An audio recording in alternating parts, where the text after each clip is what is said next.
Nasubukan nyo na ba sumayaw ng cha-cha? Ika'y natutuwa tulad ni Aling Linda. Habang naglalaba, sumasayaw ang lola. Nakangiti pa siya habang nagcha-cha-cha.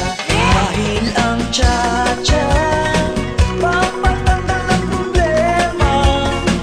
Lagi ka pang nakatawa habang nagcha-cha-cha.